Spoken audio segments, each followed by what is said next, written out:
Welcome to Military History Inside Out, covering wars and battles from across the globe and across the ages. Today's episode discusses notional invasion scenarios of a specific country from ancient times through modern.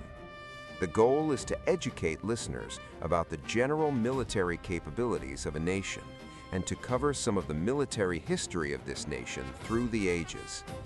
This discussion covers not just military technology and weapons, but also demographics, populations, cultures, climate, geography, food, fuel, and logistical issues that have impacted military operations. Listeners are encouraged to research the precise details discussed themselves. This episode is not meant to support any particular political position or ideology. It is meant to educate wargamers and military history enthusiasts. Please visit warscholar.org for more information. Thank you and enjoy. To understand the military reality of Greenland is to understand the absolute tyranny of geography. It is the world's largest island, yet for the purposes of a war game or a military campaign, it is not an island at all. It is a frozen rim of habitation circling an impassable shield of ice, 3 kilometers thick. Invading Greenland is not about conquering territory. It is about surviving the environment long enough to deny the enemy the use of a few specific harbors and airstrips. This analysis serves as a foundational document for developing historically accurate war games centered on this unique theater.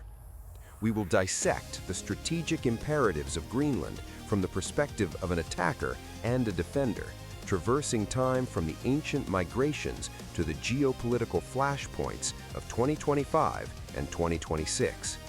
Part 1. The Modern Fortress, Threats and Defense in 2025-2026. As we look to the immediate future, the years 2025 and 2026, Greenland stands at the center of a new great game in the Arctic. The melting ice, driven by climate change, has transformed the Arctic Ocean from a frozen barrier into a potential superhighway for commerce and naval projection. The threat landscape. In this modern era, the threat is no longer merely theoretical. In our scenario for 2025, the primary threat vector comes from great power competition involving the Russian Federation and the People's Republic of China, set against the NATO alliance. The strategic value of Greenland in 2026 lies in 2 critical areas: the GI-UK gap, the naval choke point between Greenland, Iceland, and the UK, and the vast, untapped reserves of rare earth minerals in southern Greenland, specifically the Kranefeld deposit. An invasion in 2026 would likely not resemble a D-Day-style beach landing. Instead, it would be a gray zone operation. Imagine a scenario where a foreign power utilizes state-owned mining corporations to establish dual-use infrastructure, ports capable of hosting submarines, or airstrips long enough for heavy transport aircraft under the guise of economic development. This is the Trojan horse strategy. Militarily, the threat includes hypersonic cruise missiles launched from submarines hiding under the thinning Arctic pack ice, targeting Thule Air Base or Pituffik Space Base, the eyes and ears of American missile defense. Defensive posture and alliances. To defend against these threats, Greenland relies on a complex web of sovereignty. It is a self-governing territory within the Kingdom of Denmark. Therefore, the Royal Danish Navy is the primary maritime guardian, patrolling with Thetis-class ocean patrol vessels and Knud Rasmussen-class inspection ships. However, the sheer scale of the coastline makes total coverage impossible. The ultimate guarantor of security is the United States via the 1951 Defense of Greenland Agreement. Defending Greenland in 2026 requires high-tech surveillance, satellite oversight to monitor shipping lanes, underwater sensor networks to detect submarines in the Davis Strait and Denmark Strait, and the deployment of rapid reaction forces. The serious dog sled patrol, an elite Danish naval unit, still patrols the desolate northeast, but they are eyes on the ground, not a heavy combat force. Successful defense requires the integration of local knowledge, the Inuit ability to read the ice and weather, with NATO's advanced aerospace superiority. Part 2. The tyranny of geography and logistics. Before examining historical invasions, the wargame designer must internalize the map. Greenland is effectively an archipelago of rock surrounding a sea of ice. There are no roads connecting the towns. None. Movement is entirely dependent on sea lanes and air travel. In winter, the sea freezes, locking communities in isolation. The climate is a weapon. The Pteric winds can descend from the ice cap at speeds exceeding 200 kilometers per hour, obliterating anything not bolted to the bedrock. For an invading army, the logistical tale is a nightmare. There is no foraging. There is no living off the land for a mechanized army. Every liter of fuel, every bullet, and every calorie must be shipped in. If the defender controls the sea approaches, the invader starves. The population is small, roughly 56,000, primarily concentrated on the west coast.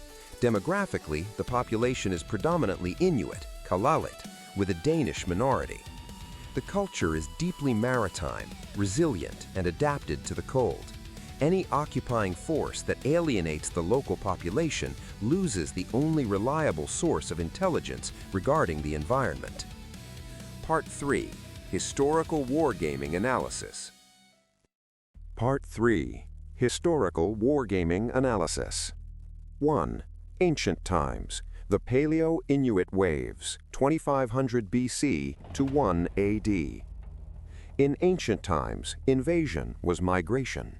The first successful invasion was by the Sakak culture, arriving from Canada around 2500 BC.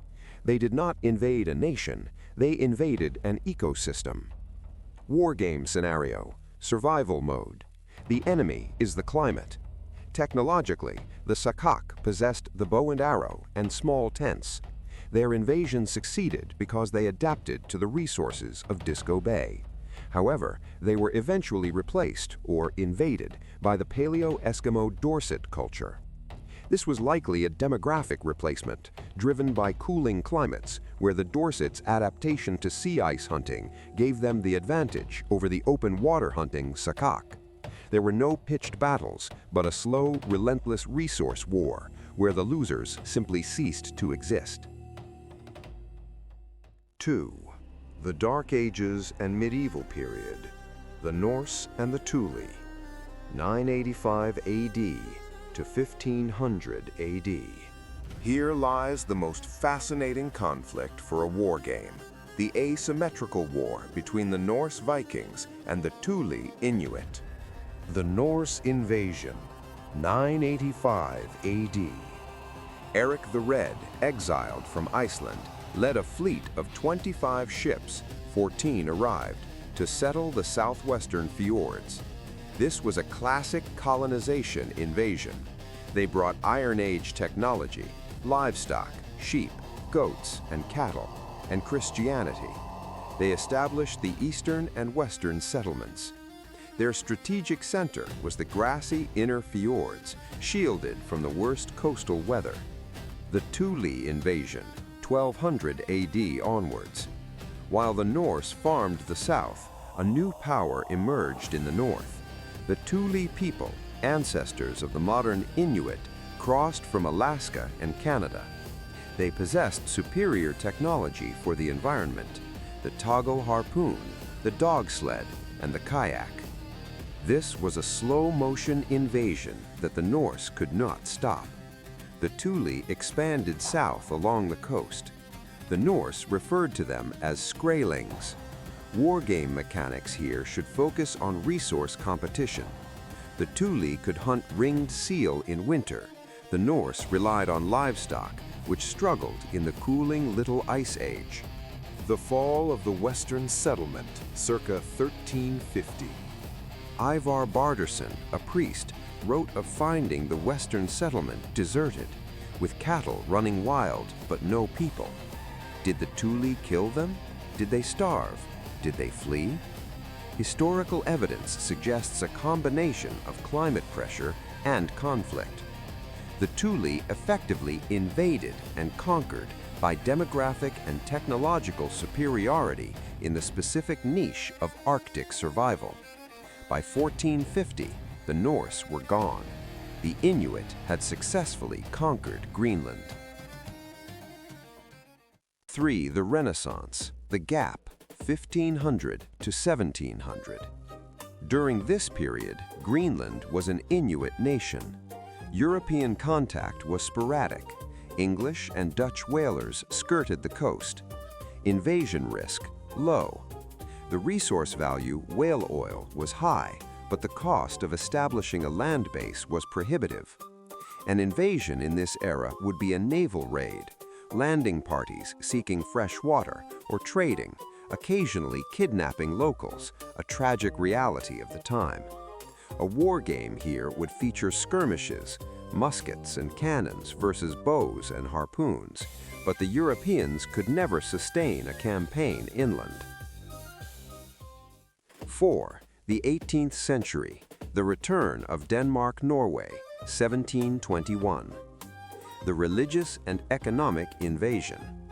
In 1721, the missionary Hans Eyde landed near present-day Nuuk. He was searching for the lost Norse colonies, hoping to convert them to Lutheranism.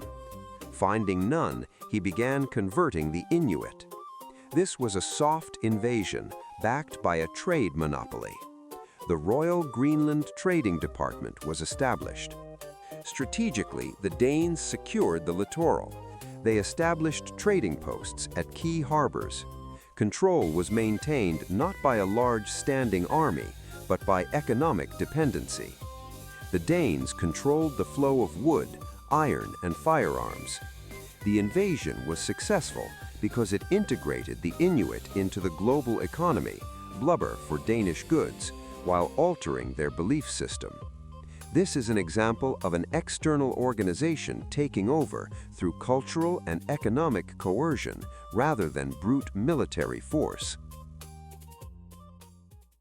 5. The 19th century, consolidation and isolation. The Napoleonic Wars saw the British seize the Danish fleet in 1807, effectively cutting the lifeline to Greenland. For years, supplies failed to arrive. Greenland was vulnerable, yet the British did not bother to invade and occupy the land itself. It was a strategic liability. Later in the century, the threat changed. American explorers like Peary began pushing north. The United States began to view Greenland with interest, not for colonization, but for its strategic position. Defense in this era was diplomatic. Denmark maintained a strict monopoly, forbidding unauthorized foreign ships from landing, effectively creating a paper blockade that was respected by other nations.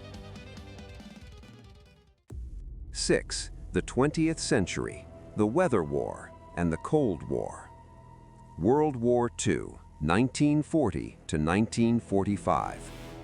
When Germany occupied Denmark in 1940, Greenland became an orphan. The local sheriffs or governors aligned with the United States. This was a friendly invasion or occupation by the US to prevent a German one.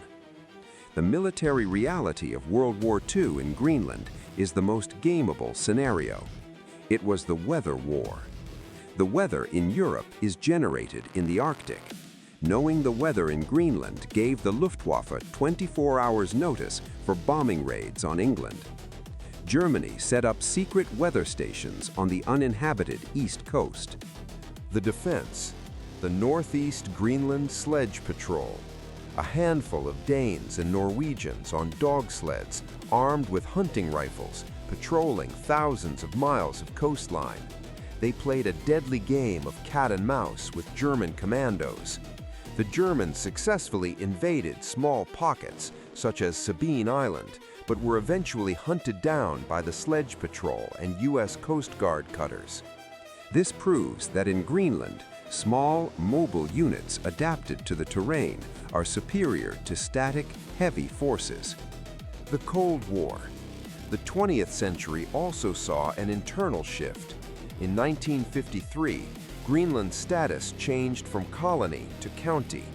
But the U.S. military presence, Thule Air Base, was a state within a state. The U.S. famously launched Project Iceworm in the 1960s, an attempt to build a mobile nuclear launch complex inside the ice sheet. It failed because the ice moved too fast. This was a technological invasion of the geography itself, defeated by the glacier. 7. The 21st century, first quarter, autonomy and asymmetry. In 2009, Greenland achieved self-rule. The internal takeover was democratic, shifting power from Copenhagen to Nuuk. However, the demographics of power shifted. A rising Inuit nationalism seeks independence, yet the economy relies on a block grant from Denmark. The military technology of this era involves drones and satellite surveillance. The invasion threat is hybrid, cyber attacks on the vulnerable telecommunications cable that connects Greenland to Canada and Iceland, or the purchase of critical infrastructure by hostile state-owned enterprises. Part 4. Strategic analysis for the wargamer. To design a successful invasion or defense in a game, consider these pillars. 1. Supply and energy. Greenland has no oil refining capacity. It relies on imported fuel. Target number 1 for any invader is the tank farms in Nuuk and Sisimiut. Destroy the fuel and the lights go out, the trawlers stop, and the heating fails. Within 2 weeks in winter, the population freezes. A defender must disperse fuel stocks, a nearly impossible task given the infrastructure. The littoral and air. The deep fjords are perfect hiding spots for submarines, but the salinity and temperature layers, or thermoclines, make sonar tricky. Amphibious landings are nightmares due to icebergs and the lack of beaches. The coast is sheer rock. The key is the airfields, Kangerlussuaq and Narsarsuaq, the old U.S. bases, and the capital's airport in Nuuk. Control these 3 runways and you control the island. Food and demographics. The country imports the vast majority of its food. While the Inuit are master hunters, the modern population cannot subsist entirely on seal and whale. A naval blockade is a death sentence. However, an invader occupying the cities faces a hostile population armed with hunting rifles. Greenland has one of the highest rates of gun ownership in the world. Urban combat in Nuuk in the dark of winter at -20 degrees Celsius would be grueling. Part 5. Conclusion. The ultimate defensive strategy. How does one defend the indefensible? To defend Greenland against an unnamed, historically accurate aggressor with modern capabilities, the strategy must be denial rather than confrontation. 1. The porcupine strategy. The defender cannot match a great power's navy. Instead, they must use mobile anti-ship missiles hidden in the complex fjord systems. Small, fast attack craft can strike and retreat into the maze of rock and ice where large destroyers cannot follow. 2. Asymmetric environmental warfare. The defender must destroy the few airstrips and port facilities immediately upon invasion. Without the runways at Kangerlussuaq and Thule, the invader cannot land heavy transport. They are stranded on a rock. The defender then retreats to prepared caches in the hinterland, utilizing dog sleds and snowmobiles, technologies that do not rely on complex supply chains. 3. The alliance tripwire. Ultimately, the defense is political. Stationing small units of Allied forces, NATO, in the settlements ensures that any attack kills soldiers from nuclear-armed powers, triggering an overwhelming response. The history of Greenland teaches us one final lesson for our war game. The ice always wins. The Norse died out. The secret Nazi weather stations were crushed. Project Iceworm was ground to dust. An invader may plant their flag on the coast, but the fortress of ice will eventually freeze them out. Thank you for listening to this episode of Military History Inside Out. Listeners are encouraged to research the precise details covered for themselves. We welcome all comments, questions, corrections, or criticism of the episode on any of our social media links. On Instagram at Chris Alvarez War Scholar, on X at War Scholar, on Facebook at warscholar.org. You can also suggest battles that you would like to hear on the podcast. Visit warscholar.org for more social media and Discord community links. Please check back regularly for more episodes and provide likes where you can to support continued production of these episodes. Thank you for listening.